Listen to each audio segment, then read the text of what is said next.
So, Mr. Radal, or Radal, asked me to do a Boson video. So here we are, playing the character known as the Amazon. Will there be bows involved in this mini playthrough? I can neither confirm nor deny. I shall purge this land of the shadow. Okay, yeah, there are gonna be bows involved, but in the beginning, you do start out with javelins, and that is very good, since they deal a lot of throw damage. However, once we reach level 2, we will start preparing ourselves for bows by putting a point into the fire arrow skill and bumping our dexterity to 28 and then putting the rest of the points into vitality. For the den, however, javelins are still superior. In fact, an Amazon with javelins can clear the den faster than any other character in this game, and it really shows. Throw damage, for some reason, is just insane in this game, and it takes down monsters very fast without any investment of skills into the javelin tree. After clearing up the den with the help of a couple of stacks of javelins, I returned back to town and made my way over to Charcy to shop for a bow. This is why I put a few points into dexterity, since a hunter bow requires 28 dex to equip. The reason I will be picking up a hunter's bow is because it attacks the fastest, and physical damage is no concern for me since all my damage is gonna be coming from my skill of fire arrow. I bought a 3-socketed hunter's bow so that I could put chipped gems in here and get some additional elemental damage as well. With all my shiny new toys, I made my way to another maiden who fires fire arrows and also has a bow that does other elemental damage, Bloodraven. Now she is very annoying, but especially with the Zon, you have no area of effect, at least yet, so you are forced to just fire off single arrows and hope that she doesn't dodge them. This makes this fight very frustrating and does show a hole in the Amazon's game, that being her lack of area of effect damage. That problem is solved a lot by reaching at level 6 and having some strangling gas potions. I have said this before and I will say it again that these things are a huge boon for a melee character to have early on, since they cause area of effect damage and are really helpful in handling boss groups so that you can crowd control them with gas potions and finish them off with your main skill afterwards. It is also helpful against the Countess, who is always fire enchanted and thus takes less damage from fire arrows. Speaking of the Countess, it is always beneficial to get a tower nearby to the waypoint for the Amazon, since she does require to farm for a lot of runes from the normal Countess. Not only that, I also look for level 12 in the tower by killing boss groups so that I can put a point in my main damaging skill, Exploding Arrow. The skill Exploding Arrow basically takes the fire arrows and shoots them with steroids. That is to say that it adds an explosive AoE effect upon hitting the monster. Also, as one may expect, it deals more damage than fire arrow. Using that, I finished my Countess rune hunting journey with farming runes that I used for the following purpose. Tal and Eth I put into a 2-socketed studded leather to build stealth, which gives me 25% of each, faster run walk, cast rate, and hit recovery, and some poison res as well. For fire resistance, I put 2 Rals in a helmet. This I plan to use in the Chaos Sanctuary since the Venom Lords do deal a lot of damage with their Inferno. And I have all these other runes lying here which I plan to cube up later and build a Zephyr bow. For right now though, I'm just gonna use my regular old bow and go and fight Andario. That is not a big problem though, since she hates fire damage and my Exploding Arrow does just that.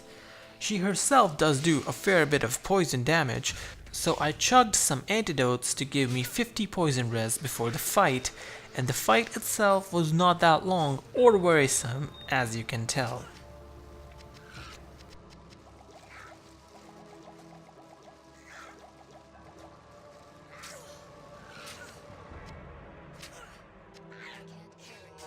One thing that would have been long and worrisome for something like a Javazon at this stage would be the maggot lair.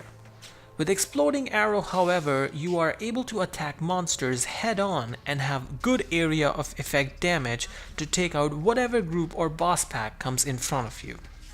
In addition, having gear with chance to cast Frost Nova, as you can see I have right here, is very beneficial for increased defensive capabilities. For increased offensive capabilities, before the Duriel fight I decided to buy a bow with 10% increased attack speed, since I didn't really need the elemental damage from the gems anymore. With that, and after hiring an Act 2 mercenary, I went on to fight Duriel. I kept a town portal open near me so that I can escape to town to heal up my buddy in case he was nearing death. The reason that the mercenary is so important for this fight is because, as you can see, he makes for a great distraction for Duriel and allows you to stand at a distance unaffected by Duriel's Holy Freeze aura and damage him continuously. If nothing else, it looks like Duriel was impressed with my strategy, and as a reward he dropped me a unique amulet, that obviously being Nokazun's relic. 20% faster hit recovery and 50 fire resistance are both excellent defensive stats and is something that I definitely will be using. For stronger offensive stats than I currently have, I transmuted my Rals up to an Ort and put them in a 2-socketed Hunter's Bow to make Zephyr, a bow with 25% increased run walk and attack speed, which makes a huge difference in how fast you're able to attack and thus increases DPS. However, it is level 21 required to use, so I'd have to wait a bit. Till then, I made my way to the Flare jungle. Right away you can see that the Amazon survives much better here than the Paladin because her life pool is larger. And more than anything, her head-on attacking power. With the Hammerden, you always had to set up your hammers to kill the little flares, which made you open to attacks in the meantime. With the Zon, you can unleash exploding arrows upon any enemy that stands in your way to stun and kill them. Not to mention, the Nokazun helps against the Infernos as well. After completing the flare quests, I made my way over to the Kurast Bazaar, where I would be spending a lot of time. This is because I will be doing multiple ruined temple runs since they spawn with multiple boss packs and give really good experience to get to level 24. This I do for a couple of reasons. One, it sets me up to be level 26 by the time I reach Nightmare, so Akara will sell me greater potions. And two, because it lets me use my teleport staff that I shop from Ormus during this time as well. As you could see, I was level 22 at the time, which meant that I was using Zephyr Bow now. This is an amazing upgrade for a Boazon, since faster run walk and IAS just makes the whole experience of playing this character so much more fluid and fun. And the increased DPS really shows even in high profile fights like this one with Mephisto. The reason I am calling this a high profile fight is because it is very dangerous. In normal, you do not have any resistances at all, so all of his attacks, let it be Frozen Orb, Lightning and Charged Bolt, do a lot of damage. You can avoid all of this stress by cheesing him, that is standing on the platform right in front where Mephisto can't damage you, but I didn't do that here and decided to fight him 1v1. It took a while since I had to constantly dodge his attacks and return to town for healing, but in the end I made it through without dying.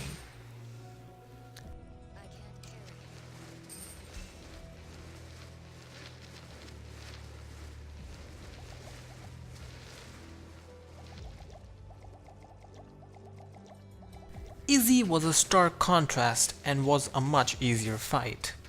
I used the same principle that I did against Duriel by giving my merc some thawing potions and then attacking from far away. The mercenary tanks all the hits and the cold damage, whereas I am able to kill him from a distance untouched.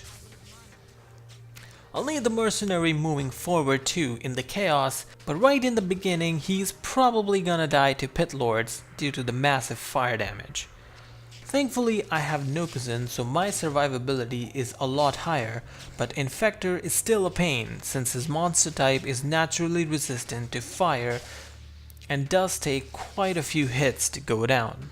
Also, as it turns out, Mr. Faisal is no regular old merc and he tanked all the dudes and came in to help me with Infector. This dude's boss attitude actually continued against Decise, who is much easier since his life pool and fire resistance are way lower in comparison. Vizier is where Faisal's shown even further since he is fire immune and you cannot do anything to him. Just stand by and watch the merc go graciously at it. Unfortunately, the spotlight time for the merc is gonna end very soon as Diablo, is gonna Shrek him. Yeah, rip that guy.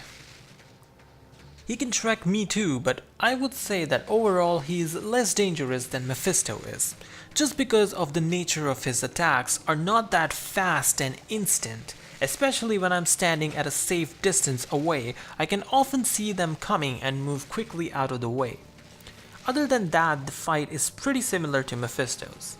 This is where a Javazon would have really come to her own with having Charged Strike at her disposal to get Diablo out of here quickly, but the Bozon gets it done just fine as well. And as a bonus for my perseverance, Diablo dropped Vidala's boots with 30 faster run walk, so I guess it all worked out well in the end.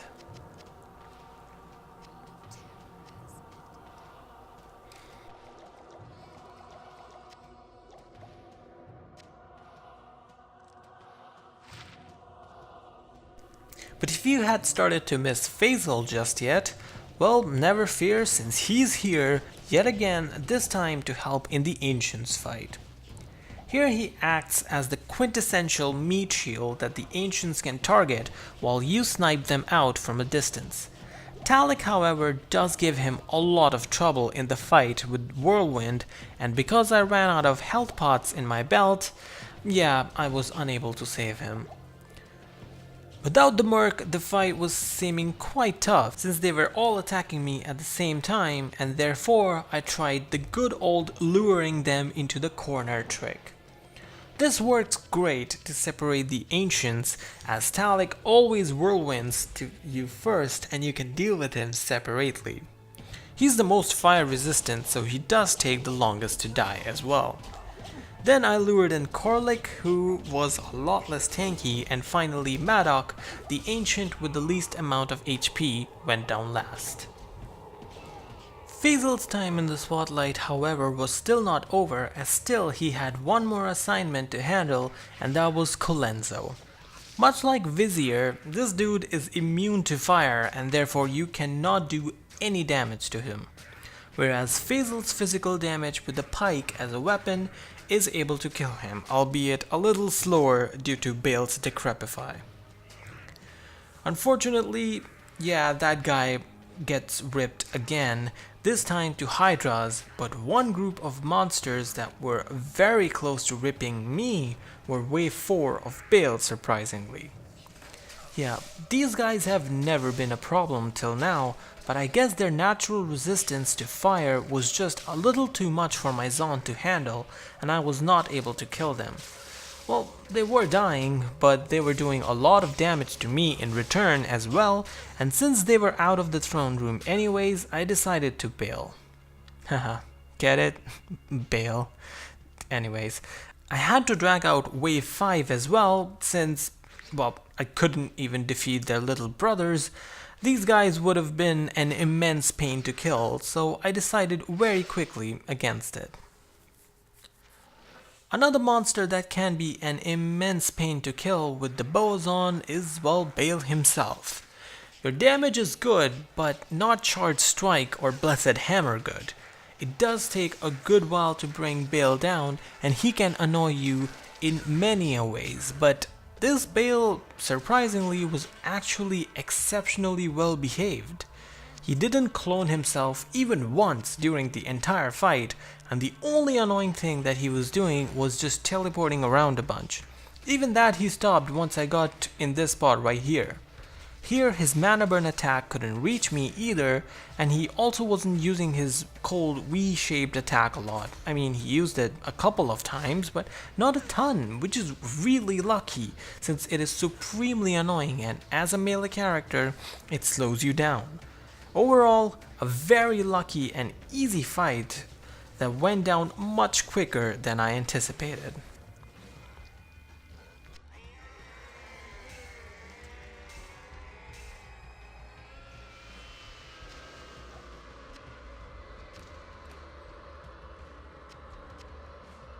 Okay, time for Nightmare now, and one of the quests I always like doing as soon as I get in there is the Nightmare Countess to gear myself up for the difficulty. With the bows on, it is a bit tough since the Countess is always fire enchanted and has resistance to your fire damage, which isn't all that high, as you may have guessed by now, but it's definitely doable. However, to ease up the process, I am looking for levels in the tower so that I can get to level 34 and respec. Oh yeah, top 10 anime betrayals, the Bozon is gonna respec to a Javazon.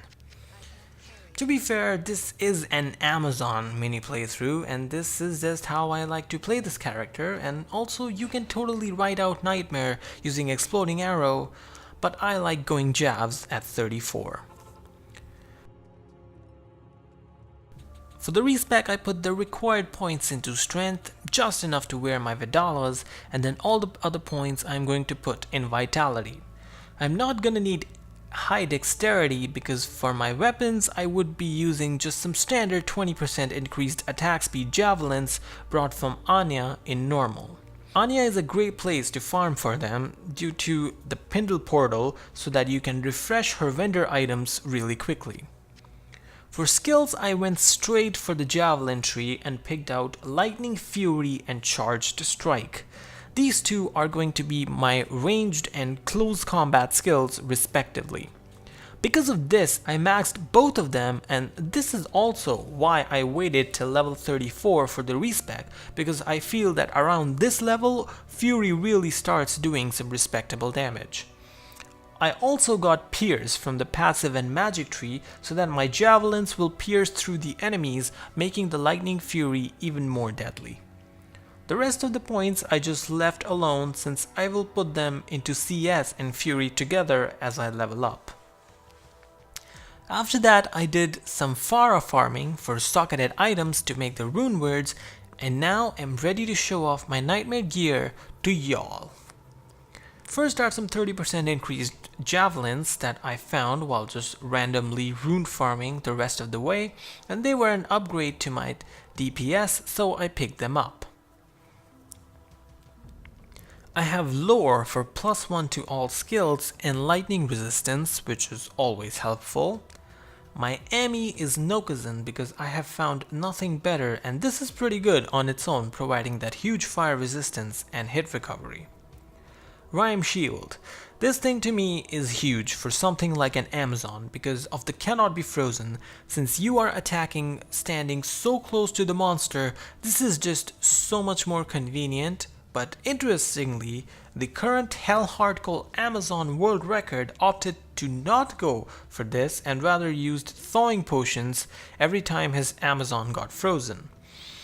I mean, that is just a testament to how good of a player Ryu is, but for a filthy casual such as myself, this is pretty much essential. I made it in a kite shield so that I don't lose any run walk because of it. My armor is similar, it's peace in a 3-socketed breastplate that I got from Pharah. It's a very good armor with +2 to skills for the Amazon, which increases my damage and faster hit recovery. And then there is the chance to cast Valkyrie. Yeah, honestly, if that thing was true and it actually did cast a level 15 Valkyrie on such a cheap armor, this thing would be way more OU. Unfortunately, it's a lie. The Valkyrie disappears after a certain while, which is a shame. Although that is with me having no skill points in Valkyrie at all. You can actually try building a Zon and skill Valkyrie and see if the chance to cast one actually hangs around, because it reads that you have at least 1 point invested. Who knows? It'll actually only make the viability of this armor more awesome. Anyways, next is my one of 4 pairs of Vidalas that I found. Like, these things were dropping left and right while I was trying to farm the Nightmare Countess. It was pretty insane. This ring with 30 fire resistance and 15 cold resistance, and the other ring is very crappy with just 6 light resistance on it. My gloves give me +1 to javelin skills, increasing my damage even further, and I purchased these from Nightmare Charcy. And finally is my Demon Heights sash with 29 lightning resistance. Another interesting item I found in the tower was a gold wrap with 10 increased attack speed and 30 magic find, but I am waiting for the runes to upgrade it to a battle belt base so that it can give me 4 rows of potions. My res is looking pretty good, much better than when I was a Boazon, partly thanks to the 25 all resistance on my shield, and my damage has drastically increased as well. 520 with Fury and 1k with Charge Strike. That damage with Charge Strike may only show as 1k, but it is actually a lot more than that. You see, when Charge Strike hits, bolts of lightning are released on the monster, and for bosses like Andariel, all the bolts hit her simultaneously, and all of those charge bolts can have damage up to 1k. This is why the Javazon is so devastatingly powerful against bosses, killing them much faster than a Boazon would have.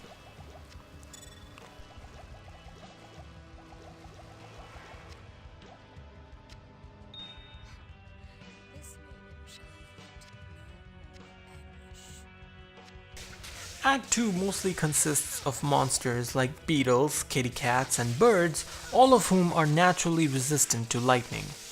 In Nightmare, it really isn't that much of a problem for the Zon, but lightning enchanted monsters can be annoying. Fortunately, persevering through them got me a reward in the form of a unique ring, which turned out to be a Nagel.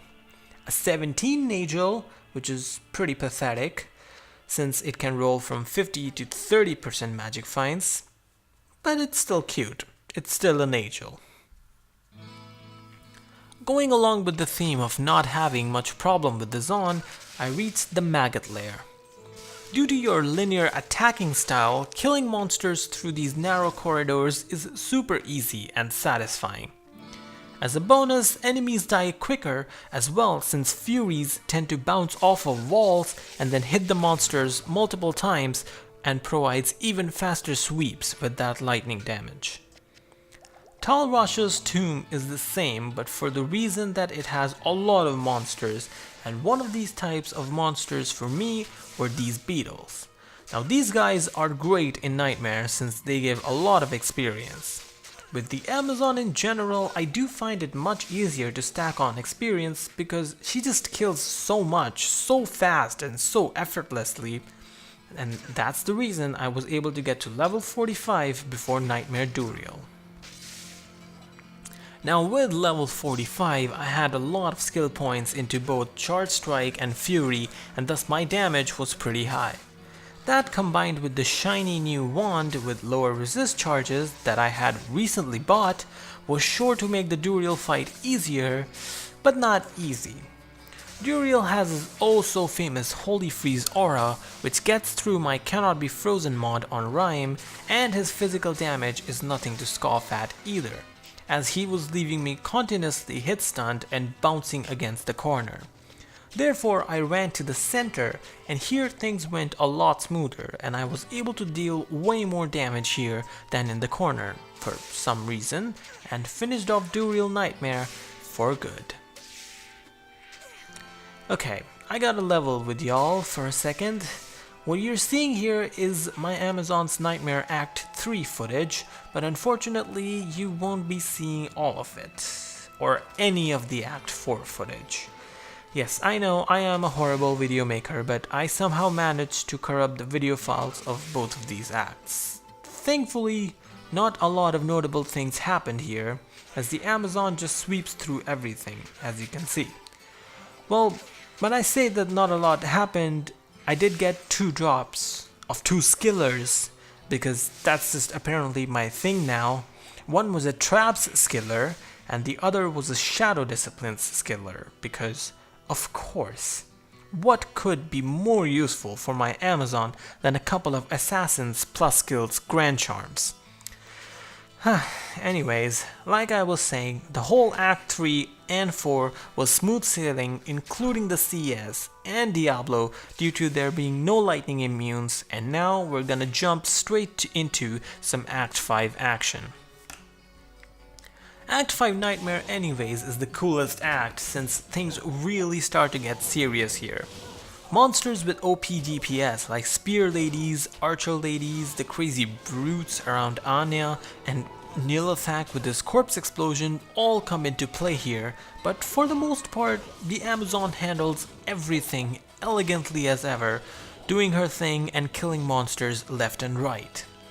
The Achilles heel of the Zon starts showing where she meets the monsters that she cannot kill. That is lightning immune enemies like these Tainteds in the Ancient's Tunnel. Considering that their damage is pretty crazy as well, I expected them to give my Zon a lot of trouble if they spawned, and so they did. Of course, you can just reroll the map here and get a roll without the Tainteds and make your way to the Ancients. The Ancients themselves are super easy. This method of bunching them all up at one place and luring them in one by one works great for the Amazon, as she can just focus on one Ancient at a time with lower resist and charge strike, while the other 2 are not annoying her or damaging her.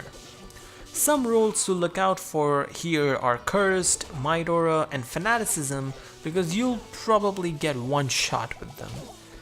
Others are Fire Enchanted on either of the Ancients, as upon dying they would do a lot of damage, so if they do roll with that, finish them off using Fury from a distance to avoid the explosion.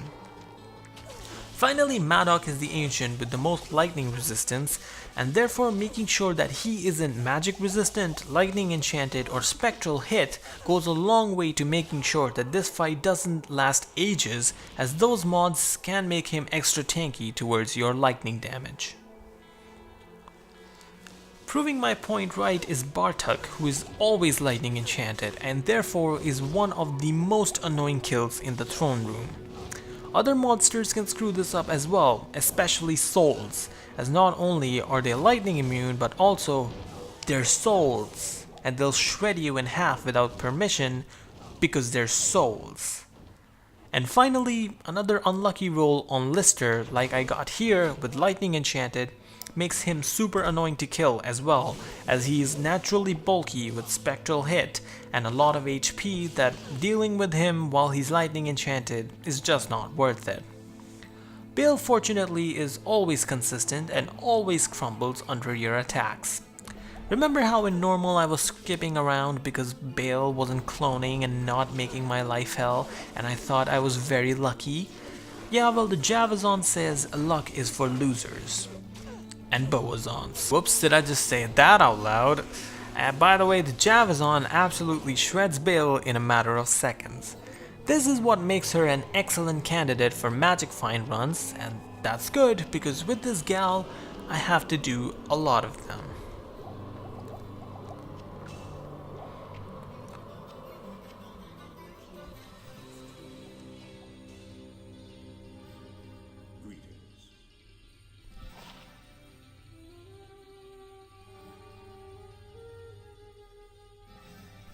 Firstly, I put my game into players 3 mode by bringing up the message command by pressing enter and then typing in players 3. What this does is that it amplifies the difficulty of the game to simulate and make it so that it would be fair if there were 3 players in the game. What this also does is that it increases the items dropped by the monsters, and the monster that I'm focusing on right now is Mephisto. Now Mephisto is a great place to magic find, but the reason I am doing this is because I want one specific item from him that I will require in Hell, and let me tell you about finding specific items in Diablo 2. Doing this breaks you. It breaks you mentally and physically because you may think that oh, okay. Well, I guess I got lucky here and found the thing that I was looking for earlier than I expected, but my point still stands. It's just I won't be able to prove how it does. Don't worry, the barbarian will take care of it next time. For right now though, I put the players back on 1 and moved on to farming Bale. Although he has the highest chance to drop any item in the game, doing Bale runs is very time consuming, and therefore I prefer to do Mephisto runs for items but Bale runs for the experience. I could have done this at players 3 as well, but it is a lot more effort and focus that you have to put in, and also it takes up a lot of rejuvenations. Players 1 also gives you a shot at Bale more often so that you have a chance to find more awesome stuff. Awesome stuff like the Rib Cracker, which is a great find for one character, but sadly not so much for the Amazon, since throwing the staff and picking it up again and again doesn't sound all that fun. Yeah. Neither does this thing sound too fun, Jalal's Mane, of all things, which is a bit too rabbit for my pretty little blonde, and therefore I will just have to sell it for gold, even though it is such an amazing item. Anyways, after the Bale runs to get up to level 70, I can now gamble coronets from Anya and expect them to roll with some plus skills to gear myself up nicely for Hell. Of course, gambling coronets is quite expensive, and to cover myself on the gold side, I do LK runs on players 8. While doing these runs, being efficient is key. Get it? Key. Anyways, so only try picking up things that sell for the most. That being most armors, elite class stuff, and stuff that can have character specific skills on them. After all that time spent in Nightmare, I fired up Hell and did a lot of Countess runs to finish off my gear, and I guess it is time to show it off now. We'll start off with the crappiest stuff, and that would be this coronet. Honestly, it isn't even that much of an upgrade from the lore that I was wearing in Nightmare, as it only gives +1 to skills, and I have an rune in it because I had a spare one. Speaking of spare runes, I also have some spare lemme runes with me. Yep, that should tell you how many Countess runs I did, so that I could build a delirium if an ist happens to drop. My shield is literally the same, rhyme shield as I had in Nightmare because of the quintessential cannot be frozen mod and the 25 all resistances and the 25 magic find, which is fun to have. Same reason that I have this gold wrap as well. Magic Find gear is something I truly have come to love, as it doesn't provide any useful attributes up front, but it raises your chance to find an epic one. My boots are Sandstorm Treks. I was using Sanders till I found these, and these were just better than Sanders in every way except for the slower run walk, but I think I'll trade that for the FHR, strength, vitality, and poison res these provide. My rings are 6 all res with 32 fire res on the right, and the left has 29 light res and 18 fire res with some magic find as well. The Ami is a no gimmicks 23 all resistance Ami, which is pretty nice, and then there is the armor Treachery. Now I know the wasted +2 to assassin skills will raise some eyebrows, but the stats that I would like you to direct your focus to is the insane 45% increased attack speed provided by this armor, and the chance to cast Fade, which adds crazy all resistance and 15% damage reduction. It is very good, and with all that increased attack speed, it allows me to use gloves like these ones that give +3 to javelin skills. These particular ones are super easy to farm from Anya or Farah in Nightmare. The difficult ones are +3 to skills with 20% increased attack speed. Thankfully, my treachery takes care of that attack speed, and continuing the theme, I can therefore use these crazy javelins that I found as well. +3 to javelin skills and +2 to Amazon skills. I definitely am not at the fastest throwing or jabbing breakpoint, but it is still equally fast as it was in Nightmare, and now I have +8 to my damaging skills, which seems to be like a more than okay trade-off. Then there is my secondary weapon, which I plan to use for lightning immunes, Buriza, the legendary ballista now upgraded to a Colossus crossbow using a pole and lum rune, which is the main reason why I had to farm the Countess for so long. But yeah, here it is in all of its physical damaging attacking glory, or rather should I say its incredibly slow physical attacking glory. You may see the 100% increased attack speed on there, and along with the 45% increased attack speed, you may expect that this thing is going to be blistering fast. Yeah, it is anything but. And that is where it really falls off. That and the fact that the skill I'm going to be using is going to be Guided Arrow. So obviously one glaring issue with that is the lack of any form of AoE.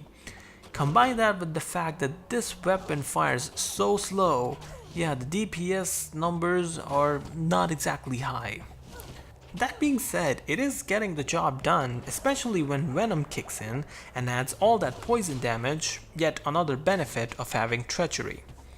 Now, you may be looking at this and shouting at me that this solution is stupid and I should use some other skill that would be way more effective, and you're probably correct. Something like Strafe or Multi-Shot will add a lot of AoE and usability, but the thing with Guided Arrow is that it eliminates the need for attack rating, so that I don't have to wear extra gear for that, or God forbid, have to put in more points into dexterity since my vitality is already quite low. That all taken into consideration, yeah, my ultimate thought is that this character is, as far as I am concerned, unfixable. It's so sad because she absolutely slays everything till now, but this is just not viable enough to carry on the Switch for lightning immunes, and I would rather have a teleport staff here for utility and getting the hell out of dodge if I see them. That being said, all the things that she can kill, she still takes care of them very well. I have 20 points taken up by Guided Arrow and still am able to get my damage using Charged Strike up to 2.2k and with Fury up to 1.3k.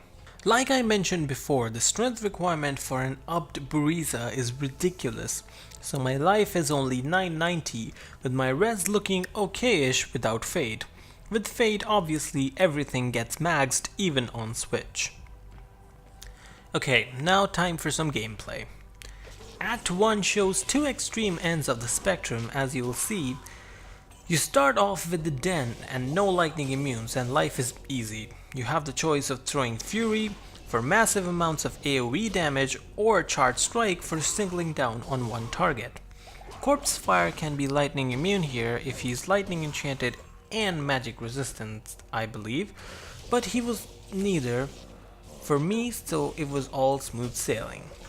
The Countess was pretty much the same, since she can only be fire and cold immune and thus was always a guaranteed kill, and that's why doing so many Countess runs with the Amazon was just enjoyable. Then there was Andario. She herself I didn't suspect to be any problem, but the monsters surrounding her were, because they were tainted. These are some of the worst lightning immunes you will face in the game, since not only do these guys take no damage from your attacks, but pack a serious punch themselves. Because of this, I wanted nothing to do with them, and then I decided to lure them out so that I can have a clean battlefield where I can fight Endariel. Unfortunately, in my case, there were a few too many elite packs in there that although I was able to lure some of them out, others remained and caused me a lot of problems when I tried to kill Endariel. Finally, I decided that if I can't get the Tainteds out of here, I gotta do that with Andy instead, and I took out my good old LR wand and absolutely smoked Endariel. Charge strike damage speaks for itself here. It is pretty insane. Just unfortunate that lightning immune monsters are completely unaffected by it. As Act 2 rolled along, the number of those monsters greatly increases as there are a lot of lightning immunes that spawn here, the scariest ones being the beetles. With hits like Hey Jude and I Feel Fine, yeah, they dent a hole in the toughest of warriors, and my pretty little Amazon is no different. Okay, yeah, that was a bad joke, but the beetles in this game are no joke either, especially in the maggot lair, whose thin corridors make them extra spoopy and easy to teleport into. That being said, don't forget about other elite packs that may spawn here as well, as they will give you a bad time if you underestimate them. At least you can kill them on the return, so well, that's all good. Speaking of all good actually, the Arcane Sanctuary is all good for the Amazon, as nothing in here apart from the Spire Towers, which is naturally lightning immune, and therefore everything is killable, and therefore is just waiting to fall over according to her whim. It is no surprise that this is a popular farming spot for hell speedruns of the Amazon for the same reason. Unfortunately for me though, my relief was short-lived as I got a first way in the Arcane. Should have been wiser and prolonged this journey since, as we all know, it's always top right. Then there's the Tall Rush's tomb. Beetles in here can be disastrous as they will be huge in number and will be able to trap you very easily, so I always opt for maps without them. Still, ghosts are pretty dangerous because of the fact that they sap your mana when they hit you, and this thing that I've written in my notes that says your survivability is your damage is probably the truest thing about the Amazon. The way you survive with this girl is you kill everything else before it kills you, and therefore dispatching of those ghosts is crucial. And then there was the easy part. Duriel.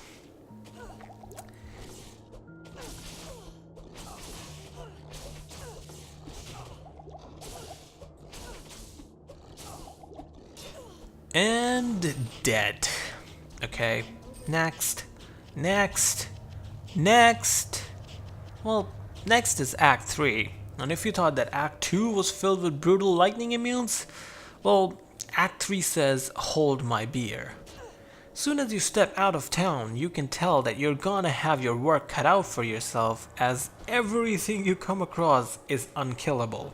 These moths were the only thing in my role that I could damage at all, and they aren't the greatest things ever since they sap your stamina, and then you can't run away from the omnipresent danger. For these guys, having a couple of stamina potions therefore is highly recommended. Continuing the theme, I got to the Spooder Cavern, and this also can be a great headache because bats can spawn in here. They deal shocking hits and are, of course, lightning immune. The flame and poison spiders and worms are killable, but Sark is still as dangerous as ever with his curse and extra strong mods, and therefore I found it wiser to just grab the organ and peace out while I could. This would be a running theme in this act, as a lot of times you'll just have to face the facts that the monsters are way stronger than you are, and the biggest example of that are souls in the Great Marsh. Fortunately for me, Great Marsh was Zombie Town and I had no souls. The reason this was so great was not only would I have got absolutely seared in there by the souls, but also with the zombies, I could actually kill the zombie packs and get some rejuvenations since I was running a bit dry on them since Act 2. Get it? Act 2 and dry. Anyways, so after getting through the marsh, there was obviously the flare jungle, and this place is overflowing with lightning immunes. I wanted nothing to do with this place whatsoever, so I just tried my best to avoid, well, everything and find the waypoint. Unfortunately, my map reading skills aren't the sharpest, and I found myself killing Stormtree before I could stumble upon the waypoint.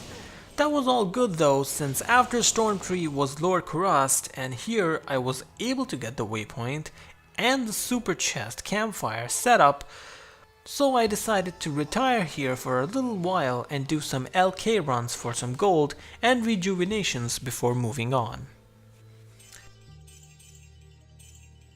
You see, the nice thing about the jungle is that although it can spawn with a lot of lightning immunes, those lightning immunes can also turn into cold immunes with just one map reroll, which makes it somewhat easier to navigate through and get to the dungeon. This place on the other hand is scary for its own reasons. Jungle was annoying because you couldn't kill anything. Well, this place is annoying because of the things that you can kill. Dolls. Other than that, it can also have lightning immunes, and of course random boss rolls like Might Aura are just icing on the cake. I got luckier the second time round and got some bats which I could kill, and therefore was able to get to level 3, which is the most chill of all except near the chest holding the organ, where things were very hot, like there was a party going on in there, and I had to very carefully disrupt it by teleporting in, grabbing the brain as soon as I saw it, and peacing out. Yeah, the theme continues. So yeah, the tough part was finally over, right? I thought, and then I got to Trav. I cannot put into words how many times I died here.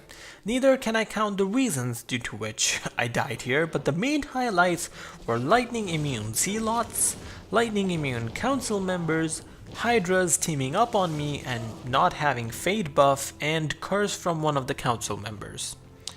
Finally, this is the junky method using which I got the flail, is me having all of these zealots chase me around in a circle and me occasionally looking back and firing off the fury to hit the one non-lightning immune council leader.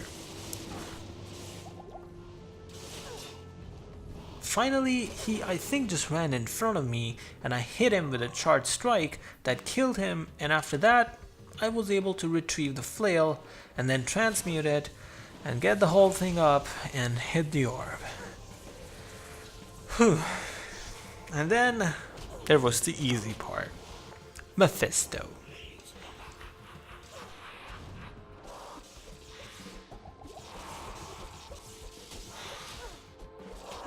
And dead. Next.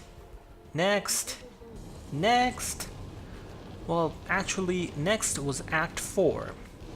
And you would think that with the end of Act 3, the problems with the Amazon would end since I had gotten through the lightning immune act. Well, you would be wrong. If any of you watched my Assassin mini playthrough, you may remember how these Venom Lords proved to be a bit of a nuisance for my Sin, since they are naturally resistant to lightning damage, and my Zon faced much of the similar issues. So suddenly even the things that she could kill were proving troublesome for her. This is why I made a conscious decision to respec here. In retrospect, I probably should have done this sooner, or probably in the first place. Don't worry, I'm still incorporating the strength and dexterity for the Bariza, even though I never use it. The only change I made here was to put one skill point into guided arrow and not 20, and put the rest into the synergies of my lightning skills because I wanted max damage. Putting points into guided arrow was honestly not really providing me with any significant physical damage anyways, but the points into the synergies of Fury and CS made a huge difference in my lightning damage. With that, I went over to visit Izzy in a soulless Plains of Despair, and his demand was save your soul. And I retorted with, make me. Make me. Yeah, make me. Make me. Make me. Make me. Make me. Make me. Make me. Yeah, you get it. The Zon absolutely slays, especially when it comes to single targets, and the extra points in the synergies do make a big difference. That big difference was necessary if I wanted to clear the CS efficiently. You may remember how brutal it was for my sorceress to clear it, since this place has all kinds of elemental resistances. The extra bit of damage that I do with lightning helped out in the scariest part of the sanctuary, according to me at least, and that was while taking down Infector.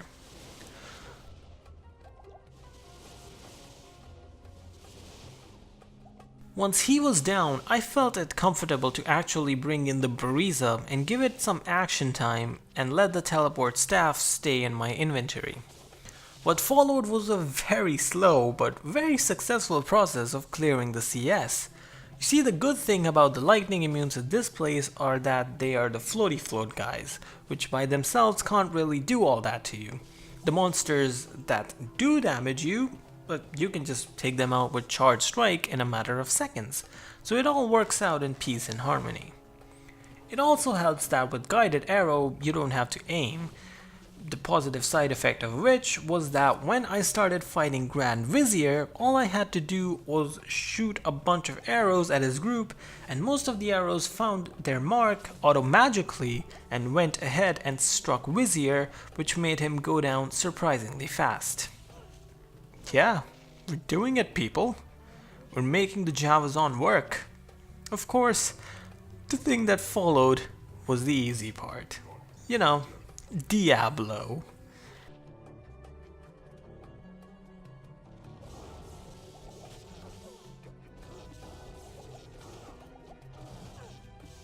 And dead. Next. Well, next was the final act of the final difficulty of the game, and this is how it went down with the Zon. The first quest was pretty easy, which was to kill a cold immune Shank, and with my javelins I handled him no problem. However, when I went ahead to take care of his cold immune brother Eldritch, I was introduced to these spear ladies. Yeah, they don't screw around, and yes, you guessed it, they are indeed lightning immune, and therefore I had no intention of staying near them, so I got the hell out of Dodge. Rest of Act 5, I had some pretty decent luck actually, barring the Nilithak fight. Now, I am not gonna go into too much details of the annoyances of this fight because this mini playthrough is way too long already, but basically here's the gist of it. Poison snakes do a lot of damage to you and are lightning immune, so they'll screw you. And Nilly himself can be lightning immune as well, in which case all you can hope is that he isn't the next time you reload, because I got like 3 rolls with him being lightning immune, one after the other, and yeah. I mean, if he's not immune, it's pretty easy to kill him, don't even have to worry about the corpse explosion, but yeah, let's actually move on to much more important things, the Ancients.